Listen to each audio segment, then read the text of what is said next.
অগপৰ তৃণমূল কৰ্মীৰ ক্ষোভৰ সন্দৰ্ভত প্ৰতিক্ৰিয়া ব্যক্ত কৰিছে অগপৰ সভাপতি অতুল বৰাই। অগপৰ জিলা সমিতিসমূহে নিজে প্ৰাৰ্থী থিয় কৰাৰ সন্দৰ্ভত তেওঁ প্ৰতিক্ৰিয়া ব্যক্ত কৰিছে। দলৰ সভাপতি তথা মন্ত্ৰী অতুল বৰাই এই প্ৰতিক্ৰিয়া ব্যক্ত কৰিছে আৰু তেওঁ কৈছে যে জিলা সমিতিসমূহে প্ৰাৰ্থী ঘোষণা কৰাক লৈ সংবাদ মাধ্যমসমূহেহে হৈচৈ কৰিছে। জিলা সমিতিৰ প্ৰাৰ্থী ঘোষণাই কেন্দ্ৰীয় সমিতিৰ কোনো ধৰণৰ অপকাৰ নকৰে বুলি উল্লেখ কৰিছে অতুল বৰাই। প্ৰাৰ্থী ঘোষণা সন্দৰ্ভত কেন্দ্ৰীয় সমিতিয়ে সিদ্ধান্ত গ্ৰহণ কৰিব। জিলা সমিতিসমূহৰ সৈতে ইতিমধ্যে কথা পতাও বুলিও উল্লেখ কৰিছে অতুল বৰাই। 2026 নিৰ্বাচনত পুনৰ অগপ বিজেপিৰ মিত্ৰ দলে চৰকাৰ গঠন কৰিব বুলিও মন্তব্য কৰিছে মন্ত্ৰী অতুল বৰাই। এফালে তৃণমূল কৰ্মীসকলৰ ক্ষোভ আৰু আনফালে মন্ত্ৰী অতুল বৰা তথা অগপ সভাপতি অতুল বৰাৰ এই মন্তব্য। তেনেকুৱা হোৱা নাই।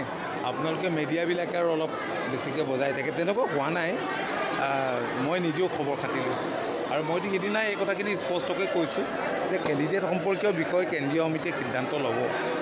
গতিকে আজি পঞ্চায়তবিলাকতে দেখিছে, ক'ৰবাত যদি AGP গোটেইখিনি জিকিছে, তাৰ মাজতে বেলেগে বেলেগে ধৰক উঠাৰ বাবে হাবিয়াস কৰে। BJP যদি জিকিছে তাৰ মাজতো এইটো পাইছে। এইবিলাক ঘৰুৱা মামলা।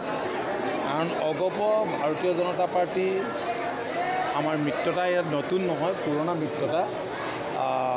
হয়, খুব কম দুইটা পাৰ্টীৰে কৰ্মকৰ্তাসকলৰ য'ত য'ত বিধায়ক আছে ভালকৈ হেণ্ডেল নকৰিলে এনেকুৱা হয়। গতিকে এইবিলাকে কোনো সমস্যাৰ আমাক সৃষ্টি নকৰে।